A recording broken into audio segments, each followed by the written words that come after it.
vamos a comenzar, por favor. Para la Universidad del Cauca, la Vicerrectoría de Investigaciones y el Programa de Maestría en Estudios Interdisciplinarios del Desarrollo, les damos una cordial bienvenida a la apertura del Seminario Internacional de Pensamiento Contemporáneo, el cual se efectuará entre el año 2014 y el siguiente año. La idea del seminario es reflexionar en torno a las tendencias y debates, discusiones que existen actualmente frente al pensamiento contemporáneo, llámese ciencias sociales, ciencias naturales o de la vida. En esta medida se han invitado varios intelectuales de América Latina, de Estados Unidos y de Europa. Hoy arrancamos esta mañana con el seminario taller con el doctor Ramón Grossfogel. Así que con esta conferencia les estamos dando la bienvenida e invitándolos para que participen activamente en este seminario que no busca sino espacios de discusión, conversación y generar pensamiento crítico. Hoy nos acompaña el profesor Ramón Grossfogel. El profesor Ramón Grossfogel es de origen puertorriqueño, actualmente trabaja en la Universidad de California, es profesor visitante de varias universidades de América Latina, Estados Unidos y Europa. Actualmente está liderando 4 escuelas de coloniales, una en Barcelona, en la cual están trabajando el tema de descolonizar el poder y el conocimiento, en Granada, España, donde se está trabajando el pensamiento crítico musulmán, en Ámsterdam, donde se está abordando el tema de la Europa negra, y en México, pensamiento y feminismo descolonial. Como ustedes saben, el profesor Grossfogel es autor de una gran obra, especialmente ha hecho contribuciones muy importantes al pensamiento descolonial. En esa medida, la intervención de hoy tiene que ver con esta tendencia y él nos va a hacer una reflexión sobre este tema muy importante hoy y que cada vez tiene más impacto en el pensamiento contemporáneo. Les agradecemos a nombre de la Vicerrectoría, nuevamente de Investigaciones, que es la que está coordinando esta actividad, y a la Maestría en Estudios Interdisciplinarios del Desarrollo, que está apoyando este evento. Muchísimas gracias y de antemano nuestro agradecimiento al profesor Ramón Grossfogel por asistir a nuestra universidad. Le doy la palabra entonces a Ramón. Bienvenido nuevamente. Sí. Muchas gracias a la Universidad del Cauca, muchas gracias a Javier Tovar por la invitación a estar aquí con ustedes. Muchas gracias a ustedes por tomarse el tiempo de compartir aquí hoy. Esta mañana yo hice una presentación discutiendo el tema de la zona de ser y no ser en Fanon, y una interpretación que personalmente tengo. Algunos de ustedes estuvieron ahí esta mañana, otros no. Quizás podríamos retomar eso nuevamente más adelante en la discusión. Por el momento me voy a limitar a hacer una presentación sobre lo que sería la diferencia entre la crítica postcolonial y la crítica decolonial.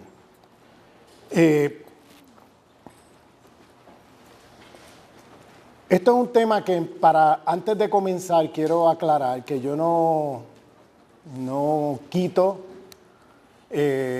desmerecer las contribuciones que han salido de la literatura postcolonial. Es decir, que la crítica que voy a hacer no quiero que se lea como que estoy descartando a los autores postcoloniales y sus contribuciones. Lo que quiero apuntar son cuáles son las diferencias, tensiones, etcétera, entre ambos campos, ¿no?, de conocimiento, ambas perspectivas, ambas críticas.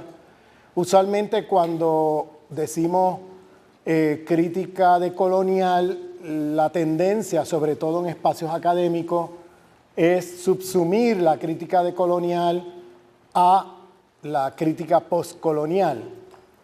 Y realmente hay unas diferencias importantes entre ambas literaturas que a mi entender son importantes para poder entender las diferencias entre estas perspectivas. Lo segundo que quiero decir es que no existe la literatura postcolonial o la literatura decolonial. Ambos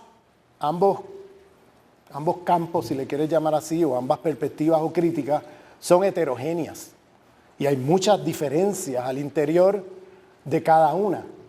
Bien, o sea que no quiero que tampoco se entienda que existe una sola manera de pensar lo decolonial o una sola manera de crítica postcolonial. Hay una diversidad de autores y autoras en cada uno y sobre todo en los proyectos decoloniales en plural, creo que tiene que ser así, porque si no fuera así, entonces lo decolonial se convertiría en otro proyecto colonial más. Si es que ahora una manera de pensar o de hablar de lo decolonial se convirtiera en el lenguaje único posible de hacer crítica decolonial. Realmente tiene que haber multiplicidad de pensamiento y crítica decolonial porque hay diferentes historias coloniales locales en el mundo, hay diferentes historias imperiales, hay diferentes epistemologías, hay diferentes geografías de la razón, hay diferentes espacios en el mundo desde los cuales se piensan estas cosas y por tanto es imposible poder hablar de un solo lenguaje o un lenguaje universal de la descolonización. Yo creo que el tema decolonial no se agota en una escuela de pensamiento o en una perspectiva, en una tendencia, en una experiencia, en un lenguaje, sino que es muy diverso y heterogéneo dependiendo de qué proyecto decolonial estemos hablando. Y son muchos, son plurales y heterogéneos y muchas veces hay contradicciones entre algunos de los proyectos, porque se enfatizan unas cosas en uno o se enfatizan unas cosas en otro. Y yo creo que es importante y tiene que ser así. Y de no ser así, se convertiría en otro proyecto universalista occidental, ahora disfrazado de decolonial, porque entonces sería otra vez el modelo donde uno define para todos lo que es estudios decoloniales, y eso es imposible. Eso yo creo que es algo que no debemos aspirar y no es deseable. Lamentablemente, existen tendencias o individuos que se posicionan como si su lenguaje decolonial fuera el lenguaje decolonial que agota todos los lenguajes decoloniales. Y para mí eso es muy problemático. Bien.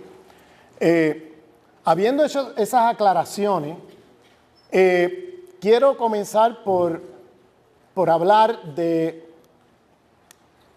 vamos a ponerlo así, hay 3 o 4 diferencias fundamentales entre la perspectiva o críticas decoloniales y críticas postcoloniales. Si tomamos como, vamos a ponerlo así, como las tendencias, como tendencia, ¿no? Porque más adelante voy a deconstruir esa noción de postcolonial, decolonial, lo quiero deconstruir, pero vamos a empezar asumiendo esas identidades, ¿bien? En la crítica postcolonial y decolonial, una de las grandes diferencias tiene que ver con la genealogía acerca de cuándo trazamos los comienzos de la historia colonial. Si usted comienza desde la historia de la India, como comienza Gayatri Spivak y Homi Bhabha en los estudios postcoloniales, El tema de lo colonial comenzaría desde mediados del siglo XVIII en adelante, que es cuando los británicos colonizan la India.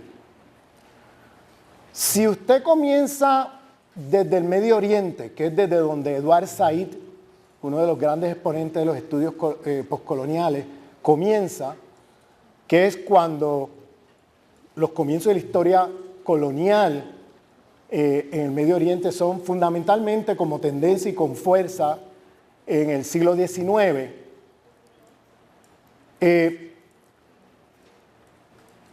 Usted va a comenzar los comienzos de esa historia a mediados del siglo XVIII, si comienza en la India, o en el XIX, si comienza en el Medio Oriente. Si usted comienza en las Américas, comenzamos en 1492. Bien, entonces tenemos ya para comenzar la discusión diferentes genealogías o diferentes comienzos de donde trazamos el comienzo o los comienzos de la historia colonial. El problema no es que haya diferentes comienzos, tiene que ser así porque la expansión colonial europea comienza en el siglo XV con la conquista de Al-Ándalus, ese territorio o ese país que duró 800 años, que pertenecía a la civilización islámica, que hoy llamamos el sur de España, pero que fue conquistada a finales del siglo XV, finalmente fue destruido ese mundo a través de una conquista de la monarquía cristiana castellana a finales del siglo XV. El 2 de enero de 1492 cae Granada, que es el último reducto de esa historia, de Al-Ándalus. El 11 de enero de 1492 está Cristóbal Colón sentado con la reina Isabel discutiendo el tema de la empresa de las Indias. Bien, había habido una reunión anterior entre Cristóbal Colón y la reina y el rey, Fernando el Católico, Isabel la Católica, en el momento de la Guerra de Granada, que duró 10 años. Unos años antes hubo una reunión, y en esa reunión Colón le lleva lo que llama la empresa de las Indias.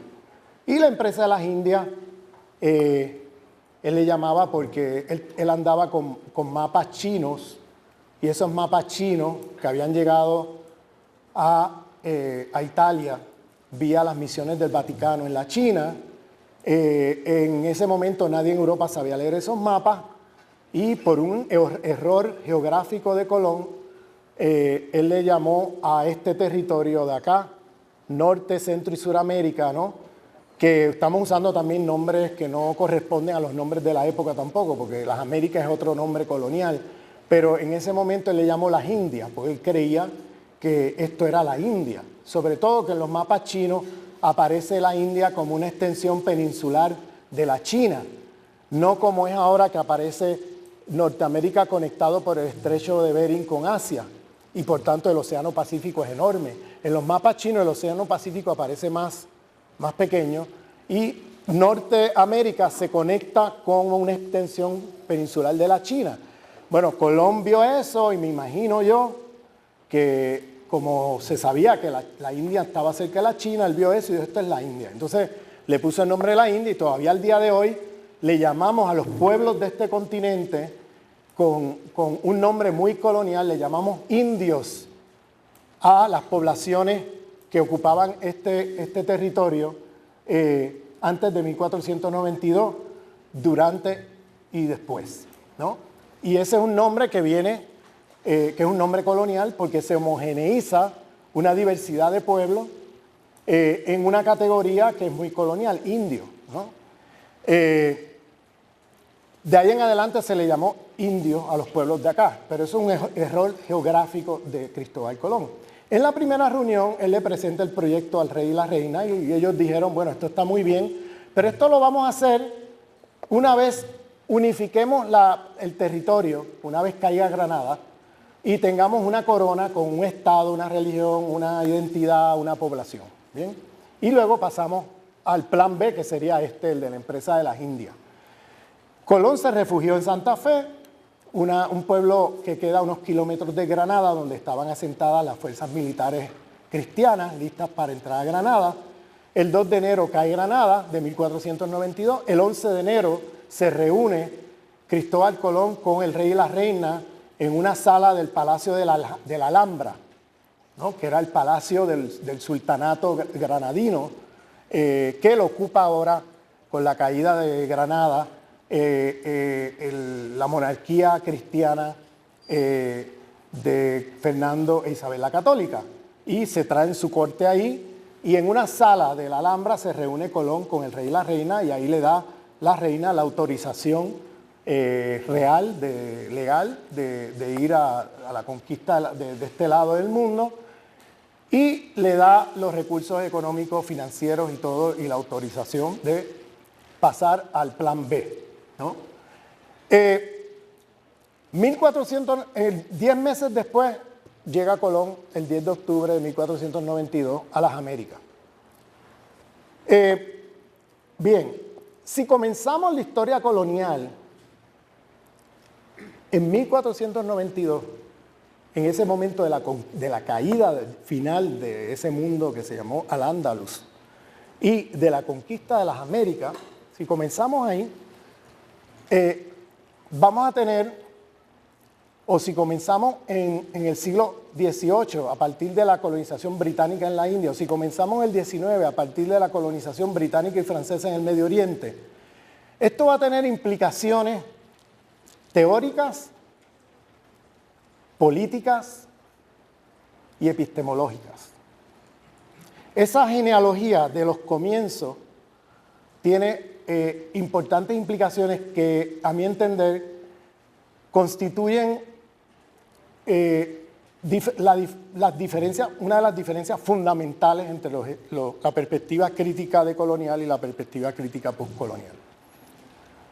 Si comienzas en el siglo XVIII como Spivak y Baba, o si comienzas como Said en el XIX, la relación, vamos a empezar por la diferencia teórica, la relación entre modernidad y colonialidad aparece como procesos simultáneos, pero no mutuamente constitutivos uno del otro. Bien, la modernidad aparece como una crítica emancipadora al interior de Europa, al mismo tiempo que aparece la expansión colonial a la India o al Medio Oriente. Entonces, desde el punto de vista, si tú comienzas en el mediados del siglo XVIII o en el siglo XIX, esa historia, y te saltas los 300 años de 1492, ¿no?, en adelante, la impresión que uno se lleva desde ese punto de comienzo, pongamos 1750 o pongamos 1830 en el Medio Oriente, con la colonización de Algeria, de que la modernidad, lo que se conoce como el discurso de la modernidad, se percibe como una crítica emancipadora al interior de Europa que emerge con independencia de la historia colonial. Y en todo caso, la crítica colonial y la crítica moderna a los imperios europeos de la época aparecen como aliados, como críticas y proyectos aliados, porque se está criticando el mismo Estado imperial, uno desde dentro de Europa y otro desde afuera de Europa. ¿Bien? Si comienza en 1492, la relación entre modernidad y colonialidad aparece de otra manera, porque la modernidad va a emerger al calor de la historia colonial. Es decir, toda la crítica interna que se hace dentro de Europa a lo que se llamaba los antiguos regímenes o las monarquías, esa crítica que llamaba a la libertad, que llamaba a los derechos ciudadanos, que llamaba a la liberación de esas estructuras de poder,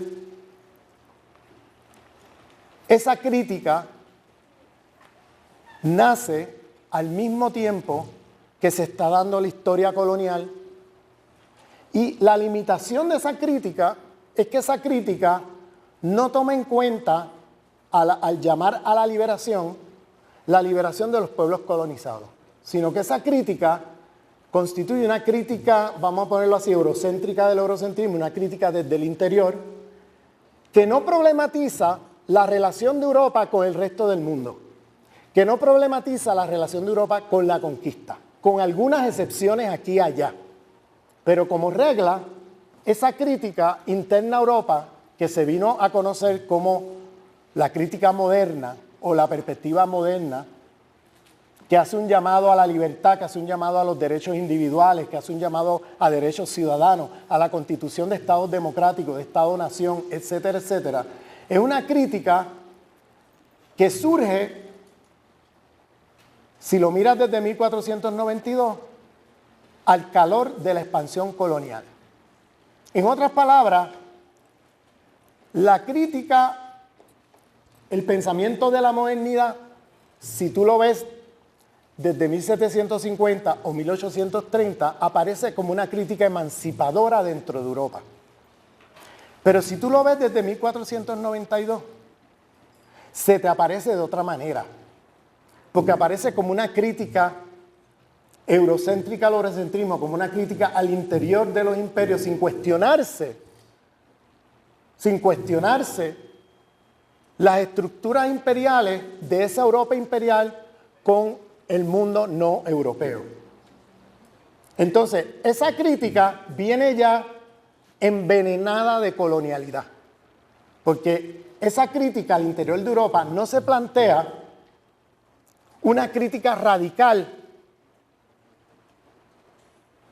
del pensamiento racista de la época en todas sus manifestaciones, no solamente económicas y políticas, sino también epistemológicas, en la inferiorización de los sujetos colonizados a través del mundo. Entonces, esa crítica moderna, si la miras desde 1492, se constituye entonces, o se concibe entonces como mutuamente constituida con la colonialidad. Es decir, no puedes pensar la modernidad sin la colonialidad. Es decir, todo ese pensamiento crítico europeo nace al calor de no solamente movimientos internos dentro de Europa, pero también la influencia de ideas que venían del mundo colonial. Por ejemplo, si ustedes miran la Utopía de Thomas More, escrita en 1515 creo, y si ustedes miran otros textos de la época, tú ves fuertemente la influencia del imaginario colonial de haberse encontrado en las Américas con sociedades que tenían propiedad colectiva sobre la tierra y no propiedad privada de la tierra, donde toda esa experiencia de contacto con el mundo colonial, es decir, con el mundo indígena en las Américas a través de la experiencia colonial, provoca en Europa todo un estímulo al pensamiento utópico. ¿Bien? Pero ese pensamiento utópico intraeuropeo tiene unos límites muy importantes, porque desde el principio se constituye como una crítica al interior de Europa, pero con un sesgo colonial muy fuerte, porque reproduce todo el esquema racista colonial de las mismas estructuras políticas, de autoridad política que estaban criticando dentro de Europa. Reproducen todo un imaginario colonial de los sujetos en las colonias como seres inferiores a los europeos. Entonces, parte del problema es que la crítica moderna al interior de Europa tiene ahí unos límites, porque es como, vamos a ponerlo así, en una escala macro global, una reproducción de la democracia ateniense. ¿A qué me refiero? Si se acuerdan, la democracia ateniense en una escala más micro, ¿no? Era un estado-ciudad con unas murallas y los ciudadanos dentro tenían todos los derechos, tenían derechos democráticos, etcétera, y todos los que estaban fuera de las murallas eran esos sujetos coloniales, esclavizados, etcétera, que no tenían acceso a esos derechos. Entonces era un proyecto emancipatorio imperial colonial, porque era la libertad y la emancipación para los sujetos dentro de las murallas y todos esos privilegios a costa de los que están fuera de las murallas. Entonces, pedir más libertad y pedir más igualdad y cuestionar los regímenes de las monarquías en Europa sin vincular ese proyecto a la historia colonial, en la expansión colonial de esos imperios en la época, era como una reproducción de la democracia ateniense, pero al interior de, ahora, no de las murallas de Atenas, sino al interior de ese territorio que conocemos hoy como Europa. Entonces, en ese sentido, todas las instituciones de la modernidad y toda la discusión moderna que comienza en el siglo XVI con la expansión colonial de América, bien, y con la caída de Al-Ándalus, ese mundo se constituye inherentemente como un mundo colonial. Es decir, la modernidad y la colonialidad son dos caras de la misma moneda. No son proyectos que están mutuamente constituidos uno en el otro. Si tú empiezas en 1750 o 1830, esa relación no queda muy clara. Porque si el colonialismo comienza en 1750, el proyecto moderno en Europa se ve desde esa experiencia y desde ese momento espacio-temporal de la colonización británica de la India como una crítica al interior de Europa, pero que no tiene una relación directa con la colonialidad. Y en realidad, si empiezas en 1492, vas a ver cómo hay una relación inherente entre esa crítica moderna al interior de Europa y la expansión colonial. Es decir, los recursos, el imaginario, la riqueza que genera la expansión colonial es mutuamente constitutiva de la modernidad. No puedes separar uno del otro. Y parte de, yo diría, vamos a poner así, del desencuentro entre la perspectiva postcolonial o perspectivas decoloniales es ese tema de los comienzos y cómo a partir de los comienzos, de dónde trazamos los comienzos de la historia colonial,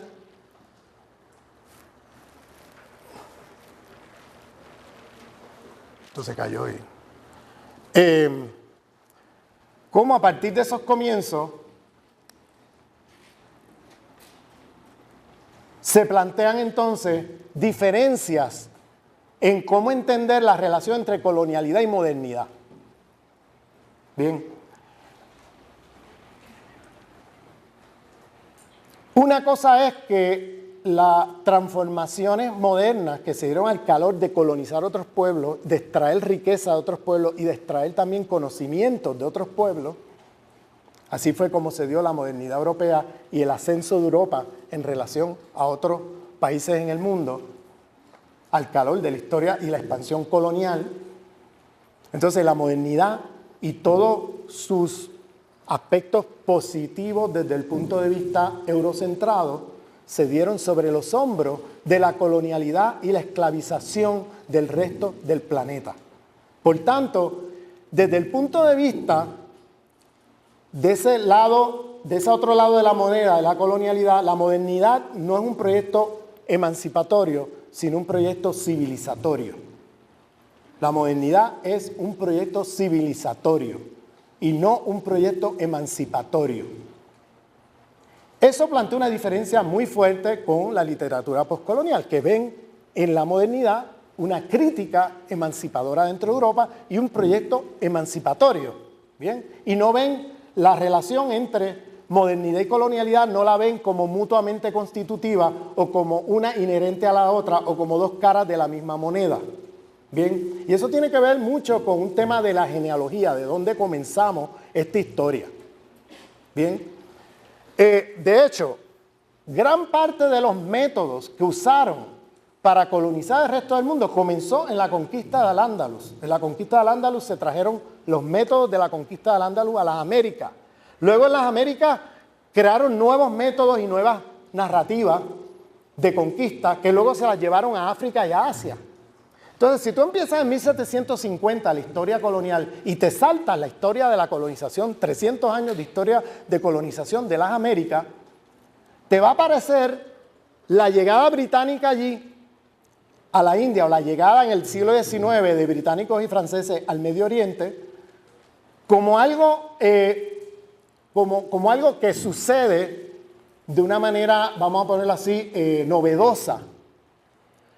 Porque te perdiste 300 años de historia colonial y te perdiste los 300 años que forjaron los métodos de dominación que luego usaron en otras partes del mundo. Entonces, yo no quiero caer en una cosa latinoamericanocentrista, ¿no? Porque no me parece que sea una manera de proceder. Yo creo que hay historias coloniales diversas en el mundo, pero no podemos perder de vista esto de los comienzos. Es decir, si tú vas a mirar la historia colonial en la India, la historia colonial en el Medio Oriente, no puedes perder de vista los 300 años de historia colonial que le preceden y que fueron constitutivos de los métodos coloniales que se usaron allí.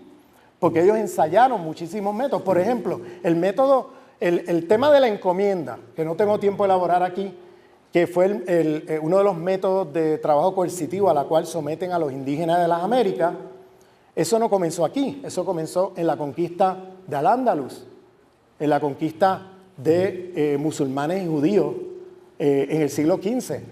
Entonces, muchos de esos métodos se los traen para acá. Y luego aquí comienzan nuevas narrativas, por ejemplo, la narrativa de pueblos sin alma. El tema de pueblos sin alma es un tema que comienza toda la genealogía del discurso racista. Bien, y ese tema de pueblos sin alma se extrapola a otros lugares y a otros espacios, ¿no? Y luego eso se va a consolidar más adelante en pueblos sin el ADN humano, ¿no? Ya cuando la autoridad del conocimiento pasa de la iglesia y de la teología cristiana a la ciencia en el siglo XIX, pues se seculariza el discurso de Sepúlveda y el discurso del siglo XVI de pueblos sin alma a pueblos sin el ADN humano.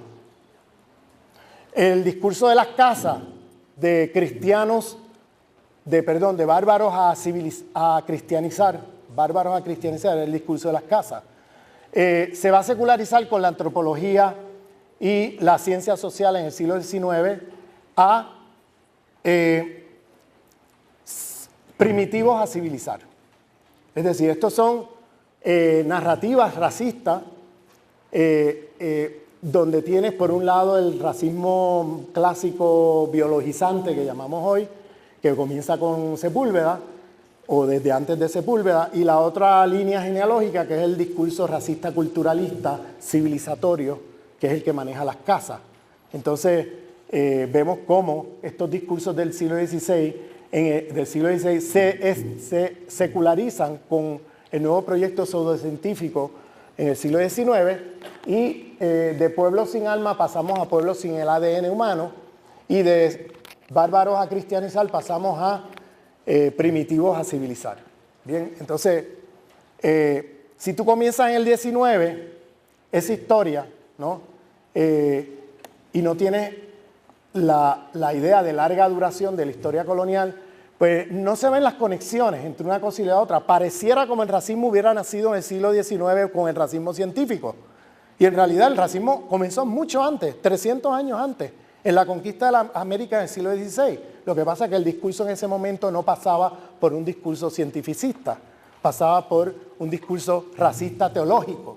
Bien, entonces, esa es una primera diferencia, creo yo, entre una perspectiva decolonial, una perspectiva postcolonial, que es cómo miramos la relación entre modernidad y colonialidad. A partir de ahí hay otra diferencia que tiene que ver con una diferencia ya política. Si la modernidad no es inherentemente colonial, si la modernidad, la relación de modernidad y colonialidad es autónoma o semiautónoma una de otra, entonces el proyecto de la modernidad es un proyecto emancipatorio, no es un proyecto civilizatorio. Entonces, por consecuencia, una de las posibilidades de los proyectos emancipatorios hoy pudiera ser más modernidad, extender y globalizar más la modernidad existente, que sería el proyecto de Habermas, o modernidades plurales, pluralizar la modernidad. Es decir, que ahora la modernidad tenga diferentes expresiones culturales en diferentes partes del mundo. Bueno, si tú entiendes la modernidad como un proyecto emancipatorio, yo puedo entender que tú concluyas eso. Pero si el proyecto de la modernidad es un proyecto inherentemente colonial y es un proyecto desde sus comienzos abocado al fracaso porque está ya envenenado por la lógica de la colonialidad, si el proyecto de la modernidad es un proyecto lejos de ser emancipatorio, es un proyecto civilizatorio, y si esta civilización ha destruido más vidas humanas y más formas de vida que ninguna otra en la historia,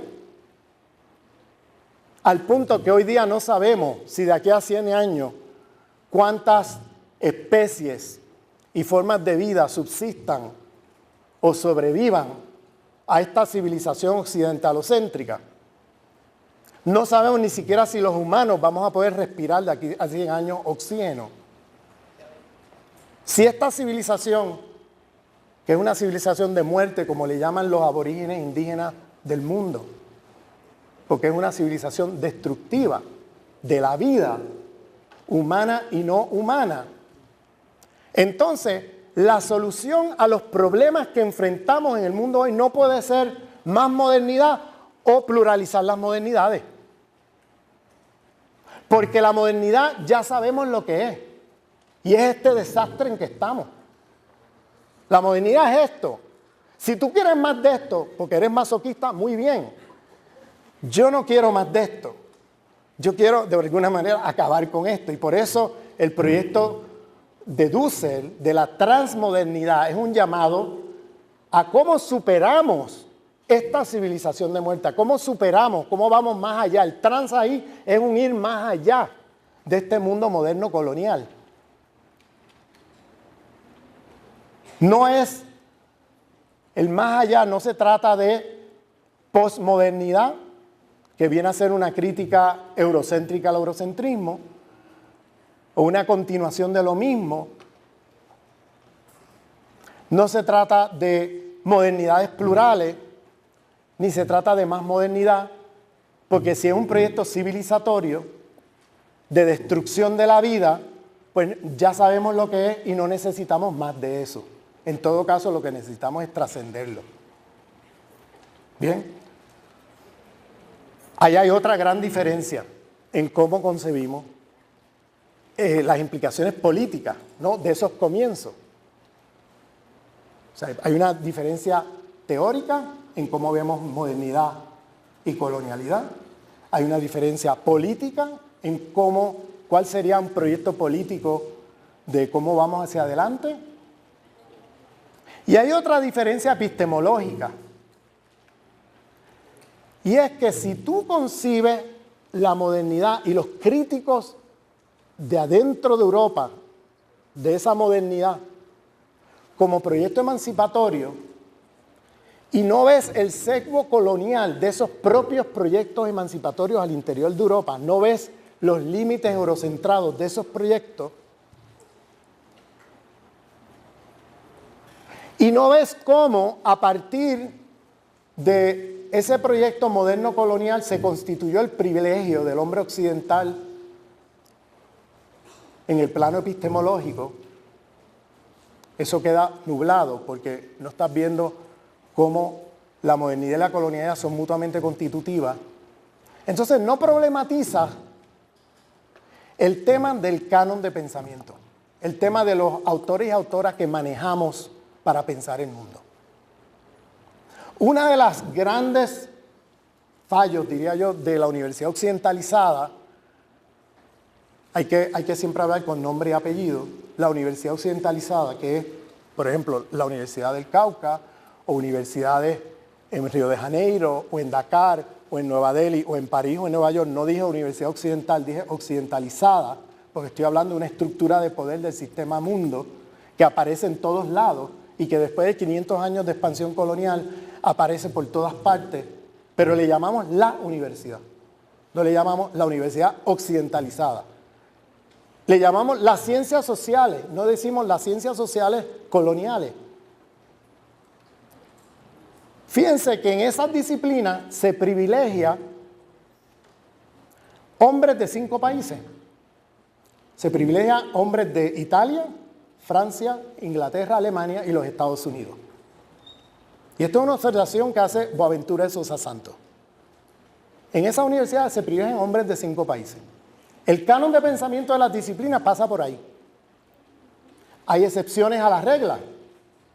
Claro que hay excepciones, pero como excepción a la regla. Hay profesores, hay algunos programas que intentan hacer otra cosa y que intentan diversificar dentro de esos espacios la epistemología e impregnar de diversidad epistémica los campos de conocimiento.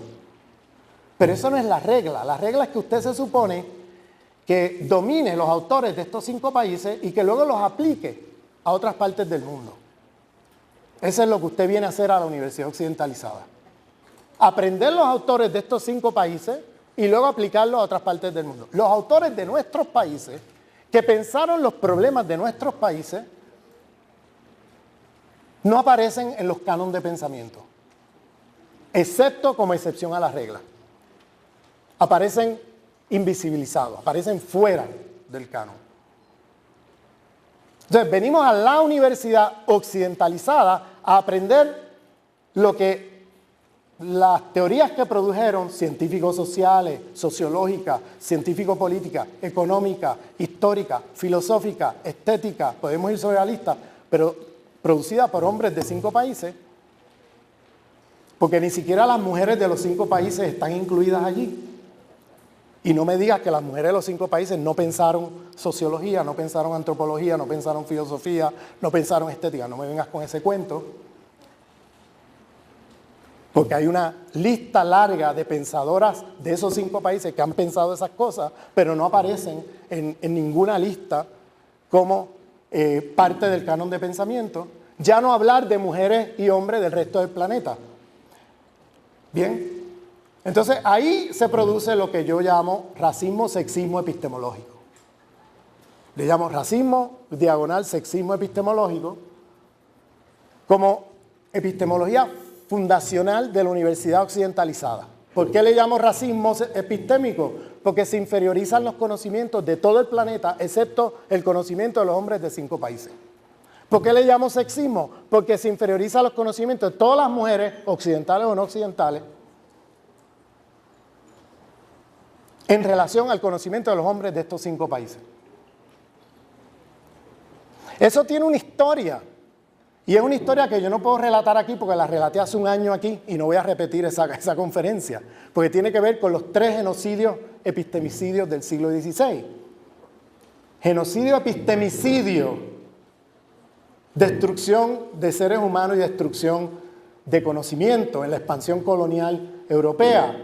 Genocidio epistemicidio en la conquista del Al-Ándalus contra musulmanes y judíos, genocidio epistemicidio contra africanos y contra indígenas en la conquista de las Américas, y genocidio epistemicidio contra las mujeres europeas que fueron acusadas de brujas y quemadas vivas en miles y miles en el mismo momento. Estas son 3 historias que están mal contadas porque la historiografía eurocéntrica nos las cuenta como cosas fragmentadas. Y no son cosas fragmentadas. Aquí están las 2 estructuras por excelencia del mundo moderno colonial. La estructura sexista patriarcal y la estructura racista a nivel global, racista colonial. Esas dos estructuras son constitutivas a la epistemología moderna. Por eso es que a mediados del siglo XVII, cuando Descartes dice yo pienso, luego existo, ese yo, ya en el sentido común de la época, después de los 3 genocidios epistemicidios del largo siglo XVI, era muy claro que no podía ser un musulmán o un judío después de la conquista del Andaluz, era muy claro que no podía ser un africano o un indígena después de la conquista de las Américas, y era muy claro que no podía ser una mujer después de la conquista de las mujeres quemadas vivas acusadas de brujas. Ahí tiene las estructuras sexistas, racistas de la epistemología moderna. Cuando Descartes dice, yo pienso, luego existo, nosotros somos bien generosos, porque nosotros lo leemos y dice, mira, está hablando de mí. Pues mira, no está hablando de nadie en esta sala. Cuando leemos a Kant, somos bien generosos, el yo trascendental. Mira, yo soy el yo trascendental. No, ninguno de nosotros, para Kant, es el yo trascendental. Si ustedes leen sus escritos antropológicos, el yo trascendental para Kant son los hombres blancos al norte de los Pirineos. Los Pirineos son las montañas que dividen el sur de Francia del norte de la península ibérica. Y él decía que el hombre amarillo no tenía uso de razón, el hombre negro no tiene uso de razón, el hombre rojo, que eran los indígenas de las Américas, no tiene uso de razón, y la gente de la península ibérica los inferiorizan, a pesar de que comenzaron la historia colonial, pero luego los desplazaron con la guerra de 30 años en el siglo XVII, cuando Holanda le da una paliza a la Armada Española y desplazan a España y a los portugueses del centro del sistema mundo creado con la expansión colonial de 1492 y se localiza ahora en el norte de Europa y en el centro. Y ahora inferiorizan a la gente del sur. Y ahora Kant va a decir que la gente de la península ibérica no tienen uso de racionalidad porque están contaminados con cosas africanas y musulmanas. ¿Bien? Y alguien, no oigo todavía a nadie gritar, ¿y las mujeres? Pues las mujeres no aparecen en Kant, porque las mujeres, sean occidentales o no occidentales, no tienen uso de razón. Pero este tipo de formulación tiene una historia que tiene que ver con los genocidios epistemicidios del largo siglo XVI. Pero no solamente ha sido un epistemicidio, sino también un memoricidio. Es decir, hay una destrucción de memoria. Nosotros no vinculamos esa historia de genocidios epistemicidios del siglo XVI con la epistemología moderna. Pareciera como de momento aparecen estos señores con la autoridad y el monopolio del conocimiento, abocándose así a la superioridad del conocimiento sobre los demás y creando estructuras epistémicas, que es esta universidad occidentalizada, que ahora está globalizada por todo el mundo, para generar y institucionalizar planetariamente la superioridad epistémica de estos hombres de 5 países sobre el resto del planeta. Porque si mi conocimiento es superior al tuyo, entonces yo sé lo que es verdad, yo sé lo que es realidad y yo sé lo que es mejor para ti. Y yo no te voy a preguntar qué es lo mejor para ti, porque cualquier cosa que tú digas que es mejor para ti va a ser inferior a mí. ¿Bien? Entonces, no importa que tú grites y patalees diciendo que es lo mejor para ti, yo sé lo que es mejor para ti porque mi conocimiento es superior al tuyo. Y como yo sé lo que es mejor para ti, yo tengo la autoridad de poder tratar de convencerte, y si no puedo convencerte, entonces lo tendré que hacer por la fuerza de la superioridad de mi conocimiento sobre el tuyo. ¿Bien?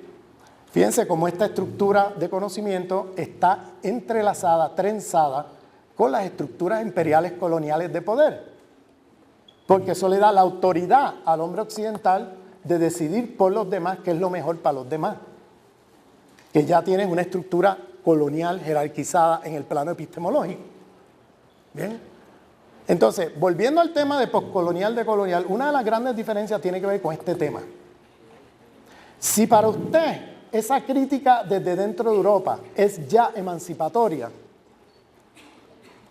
y no le ves el sesgo colonial o eurocentrado a esa crítica, entonces la adoptas tal cual y no te planteas el problema de que para descolonizar el conocimiento necesitas diversidad epistémica. Necesitas volver a mirar los problemas del mundo desde diversas perspectivas epistémicas desde diferentes puntos. No puede ser única y exclusivamente de los hombres occidentales los que te van a dar a ti los conocimientos para responder a los problemas de la humanidad hoy. Tú necesitas de diversidad epistémica para enriquecer la manera como vemos el mundo y las soluciones en plural que vamos a buscarle a los problemas que vivimos hoy. Si la perspectiva de la crítica al interior de Europa es una crítica emancipatoria y no un proyecto civilizador, como ocurre con mucha de la literatura postcolonial, entonces ellos adoptan de manera directa y sin mediación el pensamiento de fundamentalmente 5 autores: Foucault, Derrida, Lacan, Gramsci y Marx. ¿Bien? En sí mismo yo no tengo problema con estos autores. Estos autores tienen cosas importantes de las cuales podemos aprender. Pero no puede ser que estos 5 autores hayan pensado todo. Y no puede ser que volvamos a instaurar por la puerta trasera el privilegio de hombres occidentales, pero ahora de los hombres occidentales de la izquierda. ¿Dónde están los pensadores y pensadoras indígenas de este planeta que han pensado críticamente, que han producido conocimiento de la sociedad, conocimiento del cosmos, conocimiento de la ecología planetaria, conocimiento de las formas de vida y existencia humana? ¿Dónde están en esa tradición de pensamiento? ¿Dónde están los pensadores y pensadoras afro que han producido conocimiento crítico? ¿Dónde están los pensadores y pensadoras mestizas de las Américas? ¿Dónde están los pensadores y pensadoras críticas del mundo musulmán? De la India, de la China, de África. ¿Dónde están? Están todos ahí. La producción de conocimiento está ahí. Pero están inferiorizados con respecto a estos hombres de 5 países. Entonces, parte de lo que ocurre con las diferencias con la literatura o la crítica postcolonial es que está centrado en estos 5 autores que he mencionado y vuelven a reproducir sin problematizar el privilegio epistémico de hombres occidentales de 5 países. No sé si me siguen. La diversidad epistémica se pierde. En los estudios postcoloniales, en general, opera sin diversidad epistémica. Bien. Parte del proyecto de colonial es precisamente descentrar el pensamiento de los hombres occidentales e impregnar todo de diversidad epistémica. Bien, en el sentido de descolonizar el conocimiento, quiere decir impregnar estos espacios de diversidad epistémica, de que otros autores y autoras de otras epistemologías y geografías y geopolíticas del conocimiento formen parte de la producción de conocimiento y que nos los tomemos tan en serio como nos tomamos en serio a Foucault, a Marx o a Derrida. Pero es también despatriarcalizar esa epistemología a través de también impregnar esa epistemología de diversidad epistémica también de mujeres en el mundo que han producido y han pensado y han producido teoría. Pero todo eso está en la universidad occidentalizada, invisibilizado por este racismo, sexismo epistémico que he estado nombrando. Y lamentablemente los estudios postcoloniales reproducen ese problema. Porque no, alguien como Said, que escribe un libro que yo se lo recomiendo, que es una obra maestra, Orientalismo, y que es un libro muy importante, pues como dije al principio, no vamos a desvalorizar las contribuciones de estos autores. Eso es un libro muy importante a leer y a estudiar. Sin embargo, Él que está hablando del orientalismo y está hablando de la colonización del Medio Oriente y la representación de Occidente sobre ese Oriente, sobre todo musulmán, no cita a un solo autor o autora crítica del Islam. Que ya hay una genealogía y una tradición de pensamiento crítico sobre el orientalismo desde el Islam mismo. Sin embargo, no cita ninguno, no menciona ninguno.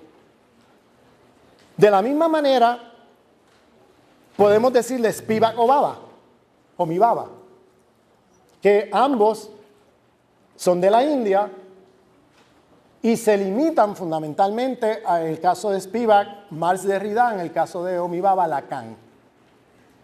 Y la diversidad epistémica de la India no aparece, se pierde. ¿Dónde está esa riqueza de pensamiento crítico de la India? Que aquí es enorme y que no aparece por ningún lado en estos autores, porque ellos no problematizan el usar estos autores como única fuente de pensamiento crítico, y no lo problematizan por lo que señalé al principio, porque no ven un problema inherentemente colonial a la crítica de la modernidad al interior de Europa, sino la crítica moderna la ven como un proyecto emancipador y por tanto los pensadores críticos de esa tradición pueden ser usados para pensar cualquier problema en el planeta. Entonces incurre nuevamente en el privilegio epistémico de hombres occidentales de 5 países y en la reproducción nuevamente del racismo, sexismo epistémico que estoy nombrando aquí. Y para mí un proyecto decolonial tiene que tomarse en serio la diversidad epistémica como punto de partida. Si vas a mirar un problema, el problema ecológico, pues tienes que mirar y estudiar qué dice el mundo indígena de ese problema, qué dice el mundo afro, qué dice el mundo musulmán, qué dicen los diversos pensadores y pensadoras críticas de diversas tradiciones sobre ese problema, qué dicen los pensadores críticos europeos. Sí, ¿por qué no? Claro, pueden entrar en la conversación, pero ya no entran como el centro de la conversación o como la única crítica posible, entran como uno más. Y además tenemos que mirar también qué nos es útil y qué no nos es útil desde nuestra geografía de la razón. O sea que eso es un trabajo también que hay que mirarlo con cuidado, simplemente porque ellos no pensaron nuestros problemas, porque ellos tenían otros problemas, ¿no? Entonces, eso significa que hay que hacer un trabajo de descolonización en el sentido de que epistémicamente nos tenemos que plantear la diversidad epistémica en cualquier cosa que estudiemos o que hagamos. Si seguimos arrastrando como única fuente de pensamiento crítico, de teoría social o científica, etcétera, hombres de 5 países, estamos reproduciendo nuevamente el paradigma eurocéntrico, racista, sexista que he mencionado aquí. Y eso sería para mí una crítica fuerte a la perspectiva postcolonial. El otro problema es la relación entre economía política y cultura. En las perspectivas decoloniales usualmente se tiende a combinar ambas cosas, a no mirar, a salirnos del debate del huevo y la gallina. ¿Qué viene primero, la economía o la cultura? ¿No? Que esos son debates eurocéntricos del huevo y la gallina. ¿Cuál es la determinación en última instancia, la economía o la cultura? Ahí hay otra diferencia con los postcoloniales, porque en los postcoloniales, que vienen de formación más humanística, más en el lado de literatura, crítica literaria, etcétera, enfatizan más en la cultura sobre la economía política. Entonces dejan de lado el tema de la crítica a la economía política, dejan eso de lado. Y entonces caen un poco en el esquema del huevo y la gallina de que frente a los marxistas más ortodoxos que dicen que lo que determina en última instancia es la economía, ellos responden, no, lo que determina en última instancia es la cultura. Y hay un sesgo culturalista ahí en los estudios postcoloniales. Desde la perspectiva postcolonial, para un proyecto de descolonización y de liberación, no podemos darnos el lujo de entrar en estos debates del huevo y la gallina, ¿no? ¿Qué viene primero, el huevo y la gallina? Esos son debates estériles, eurocéntricos, porque en la realidad histórico-social La cultura y la economía política van trenzadas en todos los procesos. Y no puedes decir que primero viene la economía y luego la cultura, o que la cultura es determinada por la economía o viceversa. Estas cosas vienen desde el momento en que llega aquí Cristóbal Colón y se baja del barco y comienzan a crear instituciones coloniales. Desde el comienzo son instituciones que son formadas al calor de la perspectiva de un hombre occidental, masculino, patriarcal, heterosexual, capitalista, militarista, etc. ¿Qué vino primero? ¿Qué vino después? No sé, todo vino al mismo tiempo. Para nosotros, todo eso llegó al mismo tiempo. Entonces, meternos en esos debates eurocéntricos de qué viene primero, el huevo y la gallina, no vamos a llegar muy lejos. Y aquí, cuando estamos haciendo esta crítica, desde una perspectiva decolonial, la diferencia entre izquierda y derecha colapsa. Porque la derecha occidentalocéntrica es tan eurocéntrica como la izquierda occidentalocéntrica. Entonces hay una izquierda occidentalizada que reproduce los mismos problemas de las derechas imperiales, coloniales o neocoloniales,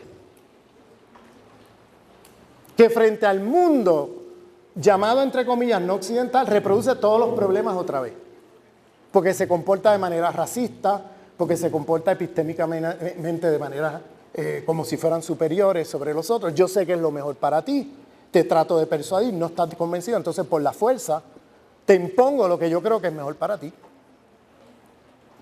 Y eso es una especie de colonialismo desde la izquierda. Entonces, en este tema, derecha-izquierda colapsa. Porque esto de derecha-izquierda, estamos hablando de diferentes caras de la misma moneda eurocéntrica y occidentalocéntrica.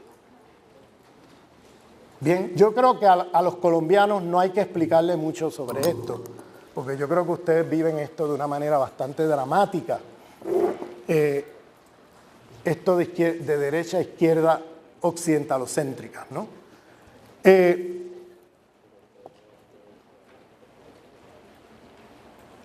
En la perspectiva decolonial buscamos cómo integrar esto de cultura y economía política sin hacer estas separaciones de huevo y la gallina, ¿no? Esa es otra diferencia con los postcoloniales, que tienden a poner acento en el lado de la cultura. Yo haría como excepción en esa crítica a Spivak, porque Spivak es probablemente la única de esa literatura que se toma en serio la economía política, por su formación marxista, ¿no? Bien, dicho esto, ahora voy a pasar a una deconstrucción de estas etiquetas. Bien.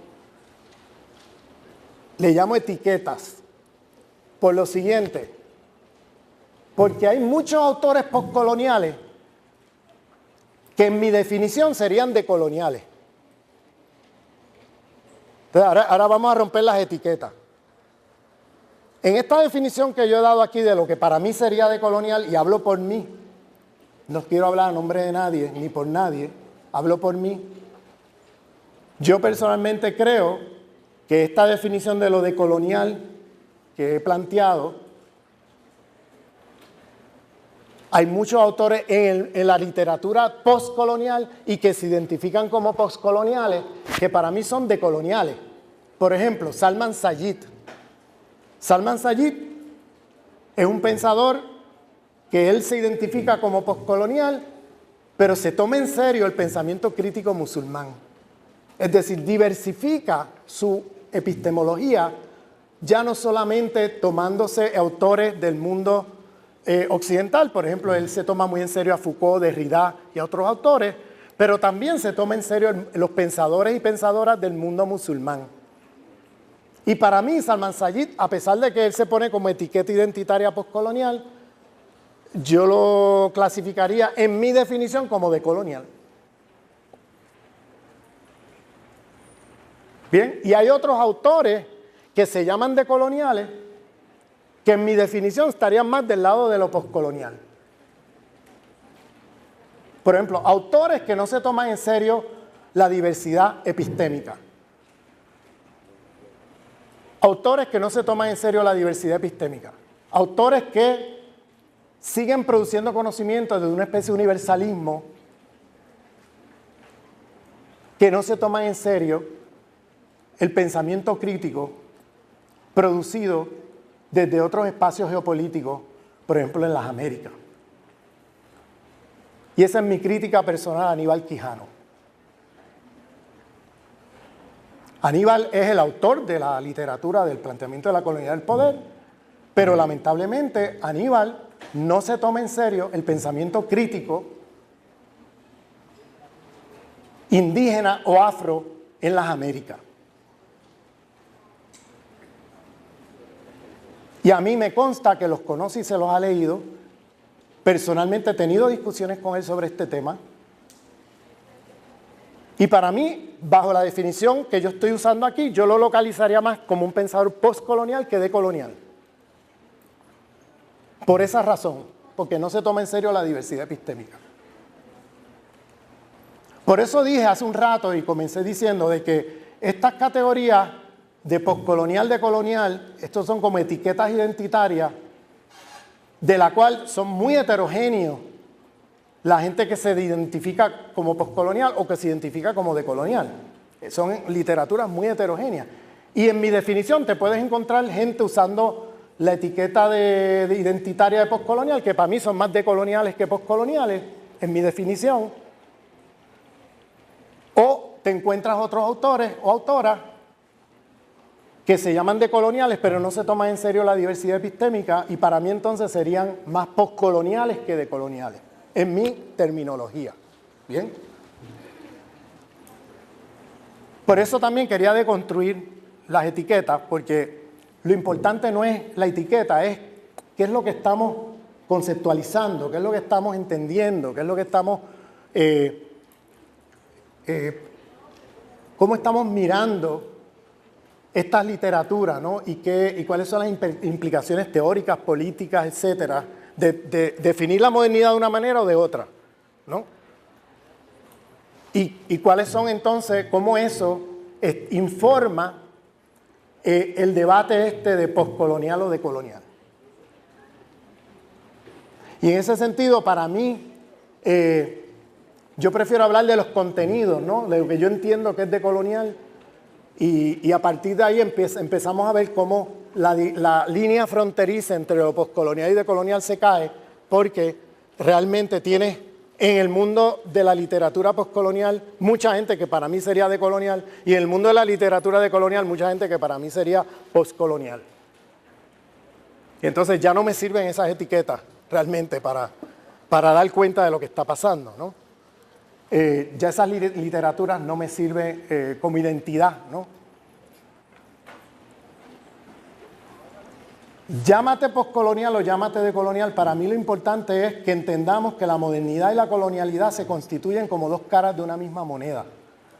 Para mí lo importante es entender que la modernidad es un proyecto civilizatorio y no un proyecto emancipatorio. Para mí lo importante es entender que la implicación política de eso es que necesitamos no más modernidades o más modernidad, sino trascender este proyecto de la modernidad eurocentrada, esta civilización moderna colonial que ha sido destructiva hacia la vida en todas sus manifestaciones. Para mí lo importante es entender que descolonización epistémica pasa por el reconocimiento de la diversidad epistémica, pasa por tomarnos en serio la diversidad de autores y autoras de diferentes tradiciones, pasa por descentrar al hombre occidental como centro único posible de crítica epistémica o de pensamiento crítico. Pasa por reconocer que hay una diversidad de pensamiento crítico en el planeta de la cual nos podemos nutrir todos. Y no hay por qué volver a centrarnos en esas estructuras epistémicas anquilosadas que son más provinciales que otra cosa, pero que se disfrazan como universales, que centran toda la epistemología en hombres occidentales de 5 países. Bien. Con eso, para terminar, quiero señalar cómo tendríamos que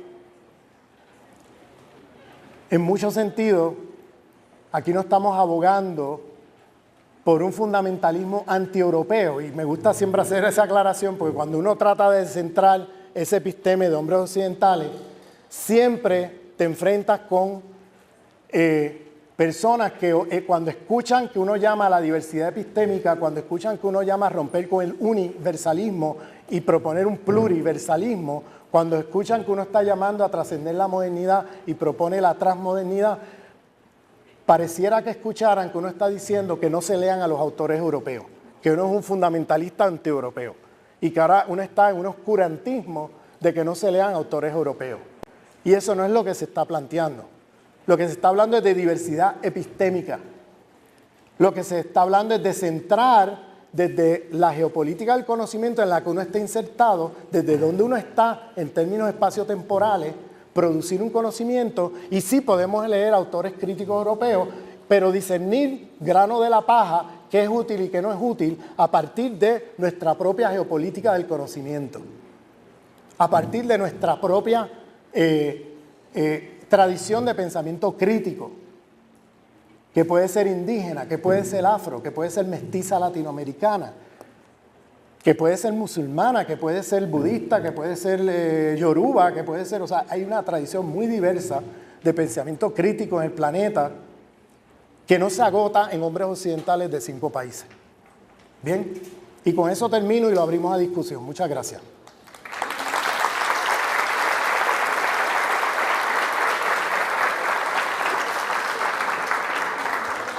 Porque me da la oportunidad de ir sobre cosas que en la charla no tenía tiempo de elaborar, pero no puede haber proyecto de colonial sin vinculación a prácticas decoloniales y sin vinculación a movimientos sociales decoloniales. Es decir, de lo contrario, lo decolonial se convierte en otro proyecto académico más, y yo creo que esa es otra de las grandes diferencias con lo postcolonial. Lo postcolonial es un proyecto anclado fundamentalmente en la academia y tiene una genealogía que tampoco tuve el tiempo aquí de elaborar, pero yo vengo de programas de estudios étnicos, yo vengo de programas que se crearon con huelgas de estudiantes racializados al interior del imperio, negros, latinos, asiáticos, indígenas, norteamericanos, que crearon estos espacios de producción de conocimiento.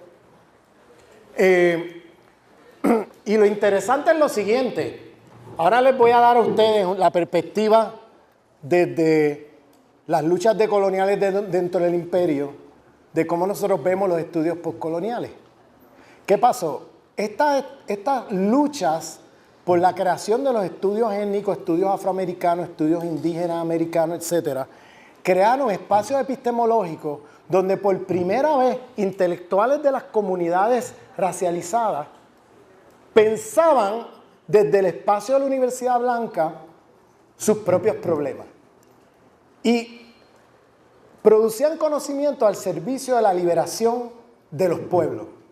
Es decir, de los pueblos sometidos por la historia colonial estadounidense dentro del territorio imperial.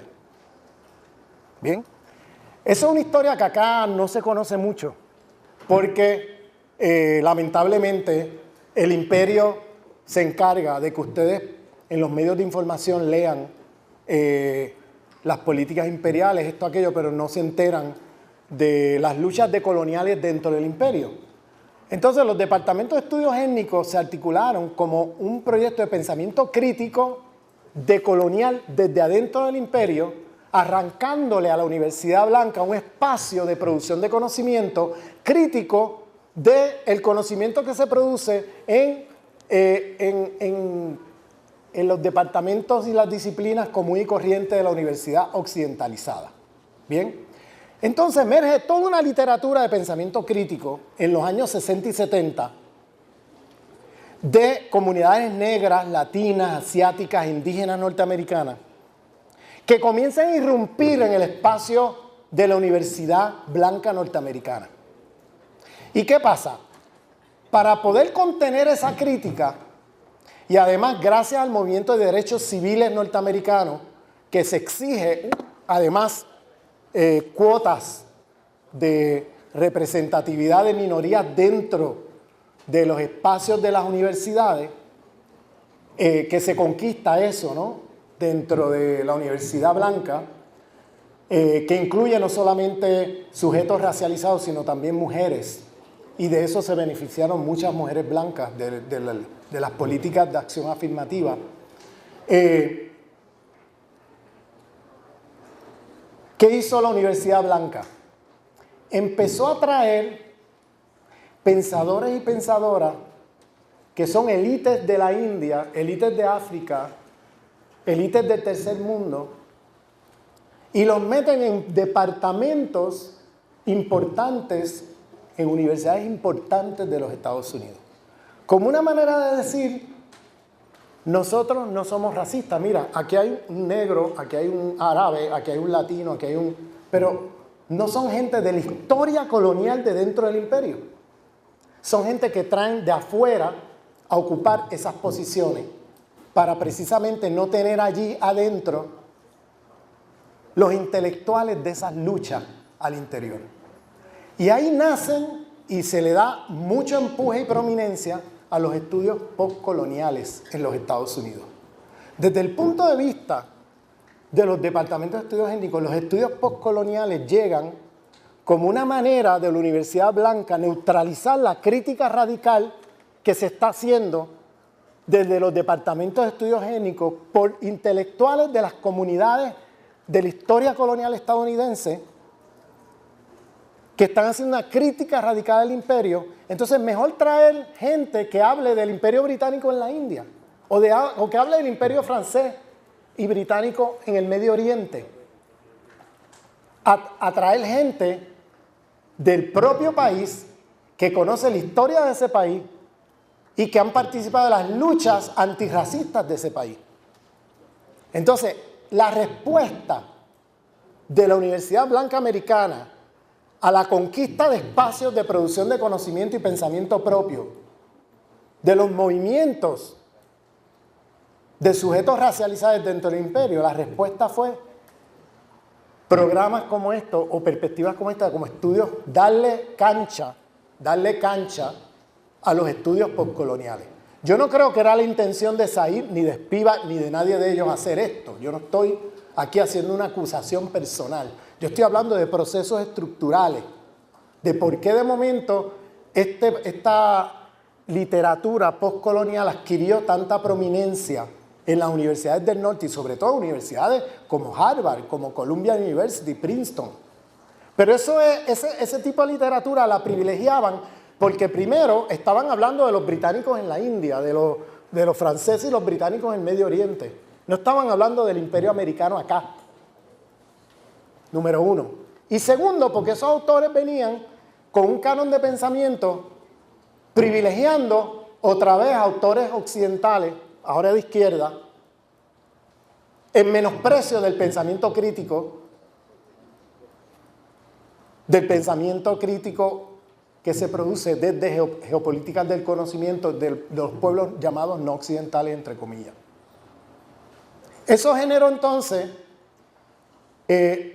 un apoyo institucional, hablando de racismo estructural que hablamos esta mañana, un apoyo institucional. Mejor tener autores y autoras que están hablando de la India y de los británicos allá, a tener a Angela Davis, que está hablando del complejo carcelario industrial de los Estados Unidos. Mejor tener autores hablando del Medio Oriente, los franceses y británicos allá, a tener autores hablando de la historia colonial del imperio, a tener autores hablando, a tener a Gloria Anzaldúa hablando de la colonización de los chicanos en el sureste de los Estados Unidos. No sé si me siguen. Eso creó entonces unas políticas donde se le dio mucha visibilidad en la Universidad Blanca a estos autores, porque claro, ellos están citando a Lacan, a Derrida, a Marx, a Gramsci, etcétera, a los autores canónicos. Pero si tú vienes citando a Du Bois o Angela Davis, si tú vienes citando a Gloria Anzaldúa o si tú vienes citando el pensamiento crítico indígena, chicano, afroamericano, asiático-americano, etc., eso era visto como una amenaza al establishment. ¿Ve? Entonces, este es otro aspecto de la contradicción, perspectiva decolonial, perspectiva postcolonial, que no alcanza el tiempo a desarrollar, pero que es importante tener en cuenta, porque esa es una contradicción, porque para el proyecto decolonial se trata siempre de vincularse a los movimientos sociales decoloniales, a los movimientos de liberación, a los movimientos de antirracistas, anticoloniales, antiimperialistas. No es un proyecto académico, aunque nos tomamos muy en serio y somos muy rigurosos, más rigurosos que la propia universidad occidentalizada en la producción de conocimiento. La rigurosidad no significa ser académico, la rigurosidad significa otra cosa. Yo no estoy abogando aquí por un conocimiento que pierda rigurosidad. Tiene que ser tan o más riguroso que el pensamiento que estamos criticando. Cuando decimos diversidad epistémica, eso requiere rigurosidad. Eso requiere ponernos a trabajar y ponernos a estudiar autores con la misma energía y tiempo que hemos dedicado a leer a Foucault, a Marx o a Derrida. Entonces, eso, creo yo, tiene implicaciones políticas, porque estamos hablando de que no puede haber proyecto decolonial sin vinculación a proyectos de transformación social. De lo contrario, se vuelve a recuperar como otra moda académica más. Y eso yo creo que hay que poner el ojo en eso, porque fácilmente este tipo de pensamiento puede ser recuperado muy fácilmente por la universidad occidentalizada como otra moda más académica. Ahí están las críticas de Silvia Rivera Cusicanqui a ciertas personas del proyecto Modernidad Colonialidad. Y va por ahí la crítica. Va por ahí la crítica.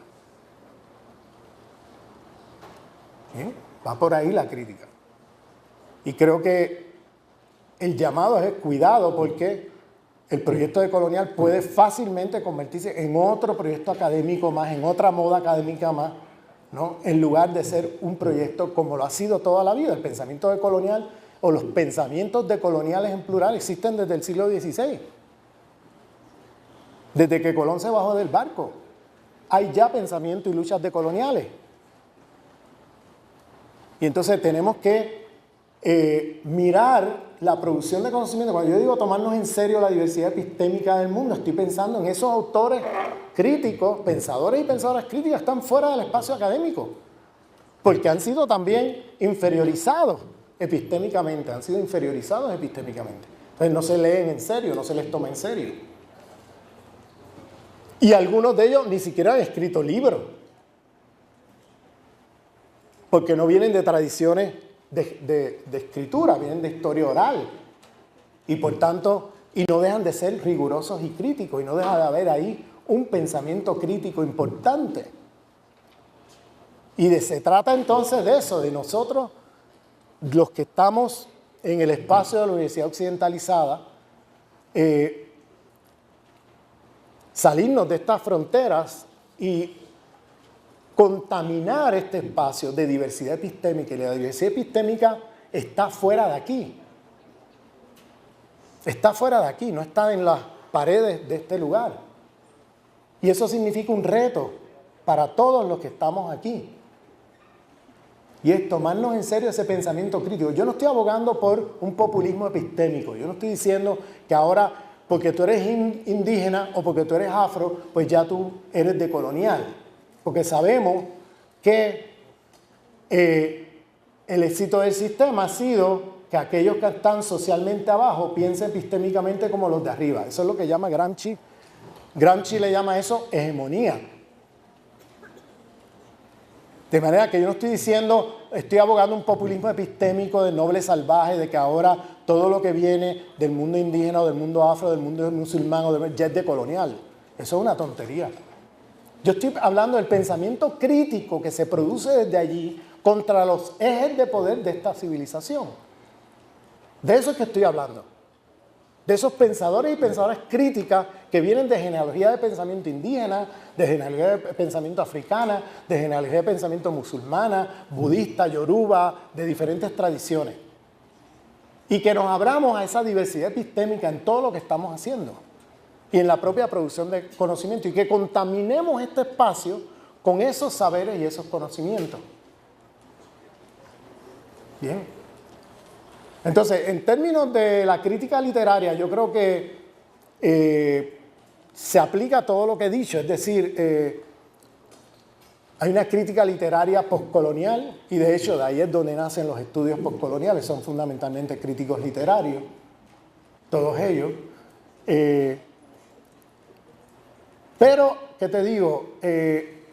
Habría que aplicar los mismos criterios, es decir, una cosa es convertir la crítica descolonizadora en otra moda académica. Otra cosa es tomarnos en serio el pensamiento crítico que coexistía con esos blancos criollos que estaban produciendo literatura. No existe Colombia, existe Eurocolombia, existe Afrocolombia, existe Indocolombia, existe Mestizo Colombia, existen muchas Colombias. Y es un mito eso de que existe Colombia o el Estado colombiano. No, es el Estado, hay que ponerle nombre y apellido a todo, es el Estado de las élites masculinas, patriarcales, capitalistas, occidentales, de los blancos criollos colombianos. Ese es el Estado. Hay que ponerle nombre y apellido a las cosas, y a riesgo de sonar ridículo, hay que ponerle frases así, porque de lo contrario participamos del lenguaje del poder que intenta mostrar estas instituciones como neutrales e intenta camuflajear para quién trabajan, a nombre de que no, aquí esto trabajamos para todos los colombianos. Eso no es cierto. Hay una larga historia colonial aquí, por lo cual esas instituciones están impregnadas de esa historia colonial y no puedes zafarte de eso. Bueno. Luego de esa relación que hay entre modernidad y colonialidad, dentro de las implicaciones políticas, ¿cómo esa relación está configurando las identidades étnicas y políticas también, dentro de una cultura popular y una formación de ciudadanía, digamos en el marco de la democracia liberal que también está esa oportunidad? ¿Tiene este discurso emancipatorio transformador alguna relación con la educación popular, un pensamiento que se construye en Latinoamérica? Si lo hay, ¿qué tipo de relaciones son las que establecen aquí? Todas las identidades, yo diría que todas las identidades del mundo moderno, desde identidades territoriales hasta identidades étnicas o nacionales, son parte de una historia de invención de identidades de la modernidad colonialidad. Yo no creo que podamos decir que, mira, para empezar, en 1492 esto aquí no se llamaba Colombia y este hemisferio no se llamaba las Américas. Esas son identidades que se crean al calor de la modernidad colonialidad. Aquí habían otros nombres para territorios. Tahuantinsuyo, ¿no? Teotihuacán, Aviala. Había una diversidad de nombres. De manera que los nombres que usamos hoy no tienen nada que ver con los nombres que se usaban a la altura de 1492. ¿Bien? Estamos hablando ahora de nombres geográficos, pero también las identidades nacionales. Estas identidades nacionales es un invento del mundo moderno colonial. Es una gran ficción, hablando ahora del Estado-Nación, una gran ficción pensar que hay identidades, que hay Estados-naciones. Es decir, estados que tienen una identidad que corresponden a la identidad de las poblaciones. Eso es una gran ficción. No existe, eso no existe en ninguna parte del mundo. Y sin embargo vivimos bajo la pretensión ficcional de que existe un estado-nación, un estado, una nación. Y la identidad de ese estado corresponde a la identidad de toda la población. Eso no existe en ninguna parte. Eso ha creado más problemas que soluciones. Porque eso de estado-nación, eso es una gran ficción. Eso no es otra cosa que uno de los mecanismos de la colonialidad del poder, donde en la práctica terminan privilegiando un grupo, en el caso de las Américas, los blancos criollos, y la colombianidad se define a partir de esos intereses de esos blancos criollos, y todas las otras posibles colombianidades quedan fuera o quedan inferiorizadas. Inferiorizadas, fuera, excluidas, etc. O incluidas desigualmente, o incluidas inferiormente, o incluidas subordinadamente. Entonces, la identidad de lo colombiano es una gran ficción, porque no existe lo colombiano, existen muchas identidades dentro de esto aquí, este territorio que mal llamamos Colombia. Pero esto no pasa solamente aquí, eso pasa en todos lados. Nada más que mira los problemas que tiene hoy Francia, que es el ejemplo quintesencial de Estado-Nación, supuestamente el más exitoso de Estado-Nación, y mira todos los problemas que tienen allí, con franceses de origen argelino, con franceses de origen... Estos no son ya argelinos, ni argelinos, ni marroquíes, ni tunecinos. Son musulmanes franceses nacidos y criados en Francia. Y mira todos los problemas que tiene Francia con eso. Bien, los problemas que tienen los problemas de los blancos franceses con esas diferencias al interior de lo francés. No sé si me sigue. Porque no es un problema de los grupos afectados, es un problema de la supremacía blanca francesa, la que tiene el problema con eso. Pero la estructura del Estado-Nación juega ahí precisamente para constituir esa ficción de homogeneidad, de una identidad homogénea, en la cual todos estos otros grupos quedan fuera porque no pertenecen a la identidad hegemónica, que es el francés, un cristiano, descendiente de los Gaulois, o sea, toda esa ficción narrativa mítica de lo que es un francés, ¿no? Y claro, bajo esas definiciones terminan inferiorizando racialmente un montón de sujetos dentro de su territorio a nombre de una identidad de Estado-Nación francés y con la pretensión que todos tienen que asimilarse a eso. Ahora imagínate eso que no funcionó nunca en Francia, tú lo globalizas a otras partes del mundo, bien, lo globalizas y lo usas como modelo, en espacios como por ejemplo África, o Colombia, o Brasil, donde hay una diversidad étnica enorme en esos territorios, y de momento empiezas a tratar de homogenizar a todo el mundo dentro de esa categoría, lo colombiano, lo brasilero, lo argentino, Eso crea más problemas que soluciones. Por eso los movimientos indígenas de América Latina se han movido en dirección a sociedades plurinacionales, cambios constitucionales, donde se hace una crítica radical de la pretensión de Estado-Nación. En Ecuador y Bolivia, donde se habla de la idea de somos múltiples naciones viviendo dentro de un Estado. Y eso tiene unas implicaciones, porque no se trata ahora de defender un multiculturalismo liberal, donde yo te doy dinero para tu carnaval, tú brincas y saltas en tu carnaval, pero no cuestiones quién manda aquí. Aquí sigue mandando el blanco criollo. Ese es el multiculturalismo liberal que aquí en Colombia se institucionaliza con la ley del 91. Bien, donde se hacen unos reconocimientos, pero son unos reconocimientos que vienen envenenados de políticas de Estado que terminan colonizando territorio y que terminan colonizando poblaciones y que terminan de manera perversa constituyendo este multiculturalismo liberal donde en el fondo nada cambia.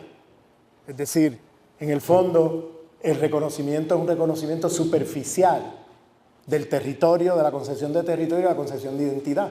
Eso es muy diferente a lo que ocurre, lo que se está planteando como derecho constitucional en Ecuador y Bolivia, ¿bien? Que es algo donde se plantea la idea de múltiples naciones coexistiendo dentro de un Estado y donde entonces se hace un diálogo interepistémico para ver cómo vivimos juntos y donde hay un reconocimiento a la pluralidad jurídica, donde los pueblos pueden tener sus propias leyes para juzgar casos en sus territorios. Bien, entonces son muy diferentes al multiculturalismo, la interculturalidad es muy diferente. En ese sentido, las políticas, o sea, la discusión de qué está pasando hoy en Bolivia y Ecuador es precisamente una lucha por cómo entendemos esos cambios constitucionales. Y hay una izquierda occidentalizada en el poder poniendo obstáculos a cómo se implementa y cómo se entiende eso por los pueblos indígenas de esos territorios. Bien. De manera que hay unos conflictos entre los gobiernos de esa izquierda occidentalizada que he nombrado aquí y los movimientos indígenas que han luchado por estas transformaciones constitucionales. Y recordemos que estas transformaciones y estas ideas que se regaron como pólvora por todo el mundo andino nacen aquí con el proyecto del CRI en los años 80. Esto es algo que muchos colombianos no conocen precisamente por la propia colonialidad y la propia invisibilización, pero a unos kilómetros de ustedes es donde se producen muchas de estas ideas que ahora son derechos constitucionales en las constituciones de Ecuador y de Bolivia, pero que aquí, en Colombia, esos planteamientos hechos desde los años 80 por el CRI han sido ignorados. Nadie se acuerda de dónde viene eso y nadie lo toma en serio aquí en Colombia. Y yo siempre recuerdo esto a los colombianos porque siempre se habla de lo que pasa en Bolivia y Ecuador como si fuera ajeno a Colombia. Cuando el CRI tuvo una influencia enorme en los movimientos indígenas andinos y gran parte de esas transformaciones y esas concepciones de interculturalidad y todo eso, eso viene de, váyanse aquí a unos kilómetros de la Universidad del CRI, aquí en ¿cómo se llama? Guaín. Váyanse al centro de documentación y léanse la literatura de los años 80. Se van a quedar sorprendidos de ver allí los mismos conceptos y las mismas categorías que han sido propuestas en las constituciones de Ecuador y de Bolivia. Aquí a unos kilómetros de ustedes. Pero tú le dices esto al pueblo mestizo, blanco, colombiano y se quedan sorprendidos, porque claro, no se supone que los indígenas piensen, ¿no? Entonces la compañera hizo una pregunta sobre la educación popular. Sí, esto tiene todo que ver con los proyectos de educación popular. Hubo todo un proyecto desarrollado aquí en Colombia y en muchos lugares de América Latina. La diferencia yo te diría que viene del lado del tema de la diversidad epistémica. Hubo espacios de esos proyectos de educación popular donde se tomaron en serio el tema de la diversidad epistémica. Hubo otros que no. Hubo otros que la educación popular la entendían muy dentro del mundo cristianocéntrico, muy dentro del mundo occidentalocéntrico, desde la izquierda, ¿no? Desde la izquierda, pero todavía occidentalocéntrico, cristianocéntrico. Bien. Hubo otros proyectos de educación popular que eran más pluriversales en ese sentido, de diversidad epistémica. Por tanto, hay que ver cuál de esos proyectos estamos hablando.